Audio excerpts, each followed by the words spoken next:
We're going to use this puberty lecture to introduce concepts of the hypothalamic pituitary axis, talk a lot about precocious puberty, and then introduce some concepts of delayed puberty, recognizing we're going to go through the details of those diseases in the primary amenorrhea lecture.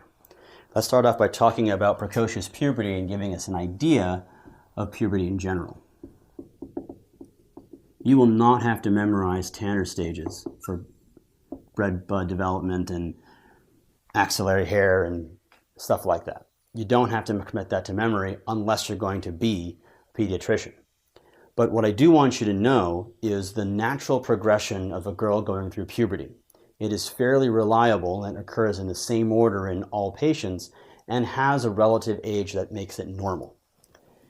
A girl is going to go through the development of her breasts, then axillary hair, then a growth spurt, then menarche. And this can reliably happen at 8 for breasts, 9 for axillary, 10 for growth, and 11 for menarche. Now, in reality, we know that puberty is occurring in younger and younger ages. 7 is now considered the earliest, and even 6 in African American girls. But for the test, you should use the traditional age of 8, 9, 10, 11. And it's important to recognize that growth spurt happens before menarche. Precocious puberty that's happening too early isn't a big deal unless she gets ahead of herself and the growth spurt ends, menarche happens, and she's a shorter stature than she normally should be. Or she has some deficiencies of her bones because her bone age is greater than her chronological age. The way I remember this was taught to me by an obstetrician. It's going to be tits, pits, mitts, and lips. That is breast development, axillary hair development, growth of long bones, of which the mittens would go on their hands, and lips to remind her that's where she bleeds from. The idea behind this is that as she goes up to menarche, the levels of progesterone and estrogen are effectively negative. But as she approaches bleeding, estrogen levels spike, they reach a certain threshold, and she bleeds. The idea is to intervene on precocious puberty to allow for normal bone development prior to menarche, which would then end her growth spurt. Okay, so to get into this, what I want to talk about is the hypothalamic pituitary axis. The hypothalamus influences the anterior pituitary, which then tells the ovary to tell the endometrium to proliferate and eventually bleed. Now, also influencing this system are going to be the adrenal glands, because the adrenal glands can make androgens. The end product is an endometrium that bleeds. The physiology here is the hypothalamus secretes GnRH in a pulsatile fashion to the anterior pituitary, which stimulates FSH and LH to be released. That stimulates the ovary to make estrogen as well as progesterone, but it's the estrogen that causes proliferation of the endometrium. Androgens can induce endometrial development, and the adrenal glands can make DHEAS, and the ovaries and adrenal glands can make testosterone in the way of tumors. These will also influence endometrial development. So the things that can go wrong here at the level of the hypothalamus, there's not really going to be any tumors, so this is essentially going to be constitutional. The level of the anterior pituitary, there can be a tumor that secretes FSH and LH, but that's exceedingly rare. Usually tumors of the anterior pituitary turn off the axis rather than stimulate. The ovaries where a lot of the issues can happen. You might have a cyst or tumors of the germ cells, like granulosa theca, which is going to produce estrogen, or a Sertoli-Leydig, which is going to produce testosterone. At the level of the adrenal gland, you can have congenital adrenal hyperplasia or a tumor that is secreting exogenous androgens. Any of these things can lead to an overstimulation of the endometrium, which leads to bleeding. So the idea here is, how do we work up this axis? When someone comes in with secondary sex characteristics, and is less than 8 years old, this is someone you should consider for being worked up. The first thing you want to do is determine their bone age, and you do that by looking at a wrist x-ray.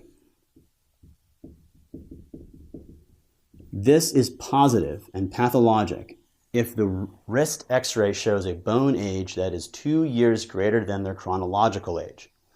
For the sake of this discussion, let's just say it's positive, because if it's negative, you don't need to consider this any further. If you have precocious puberty, because the bone age is 2 years greater than the chronologic age, then you need to find out where is the stimulation of the axis coming from. Is it from the central nervous system, that is the anterior pituitary, or is it not from there? To do that, you use a GnRH stim test, also called a leuprolide stim test, because leuprolide is effectively GnRH. If this stimulates LH, then you know the axis is active and it's a central condition. If it's a central condition, you want to look at the brain. The best way to assess the brain is an MRI, especially in a child. You don't want to expose her to radiation. If the MRI is positive for a tumor, great, you resect it. But if you've definitively diagnosed this as a central lesion and there is no tumor, that means it's simply constitutional, which is fine, except that you want to treat her to allow her chronologic age to catch up to her bone age. The way you can do that is with continuous leuprolide. GnRH is stimulated in a pulsatile fashion that stimulates FSH and LH. Continuous GnRH turns off the axis. So giving leuprolide, which is GnRH, continuously turns off the axis and allows her body to catch up. If that stim test failed to change the LH, now you've got a peripheral lesion. And peripheral lesions can be in the ovary, adrenal gland, or anywhere else. So you have to go fishing. And unless they give you a really strong clue, you're basically going to do all these things at once. You're going to get an ultrasound of the abdomen, which is essentially looking for an ultrasound of the adrenal glands.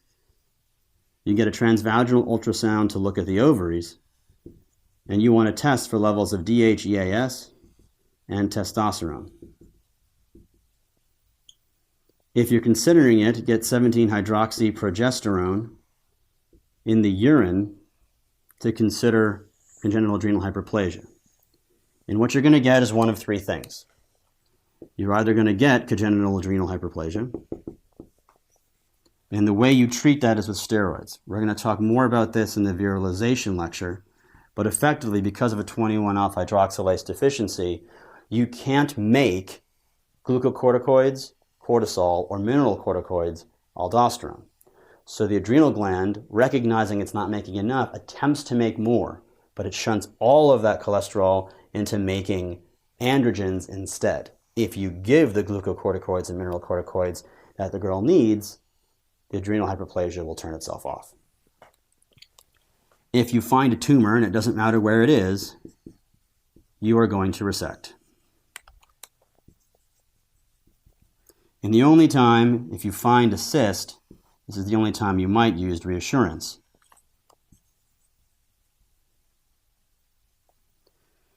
All right, that's precocious puberty. A little bit of physiology, and then how we determine what to do next. The idea is determine a bone age, GnRH stim test, and then use some sort of imaging and biochemical markers to help find out where the problem is coming from, and then fix it. We're not going to spend that long on delayed puberty. And that's because a lot of these diseases that we would cover here are covered in primary amenorrhea. But if you have no sex characteristics by 13, or you have no bleeding by 15, give consideration to delayed puberty. If you have this condition, you want to do a bone age, the wrist x-ray, as well as a biochemical profile, FSH and LH. What you want to do is separate into hypergonadotropic and hypogonadotropic hypogonadism. If the FSH and LH are elevated, the axis is turned on, and there's just nothing receiving the signal. This is hypergonadotropic hypogonadism. The axis is on, the ovaries aren't responding. These are going to be conditions that are typically karyotype diagnosed, and the fact that they either have no ovaries or their ovaries are failing to respond to the signal. Generally, you do a karyotype.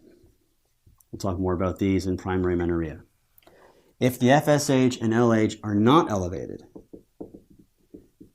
and the axis has not been turned on, and you've got hypogonadotropic hypogonadism.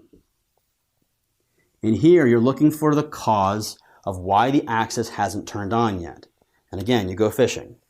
You're going to get a prolactin level for a prolactinoma, a TSH and a free T4 for thyroid disease. If what you care about is bleeding, you'll get a pregnancy test. And then you're going to look for chronic diseases like CBC, LFT, and ESR. And ultimately, you'll do an MRI to rule out pituitary lesion.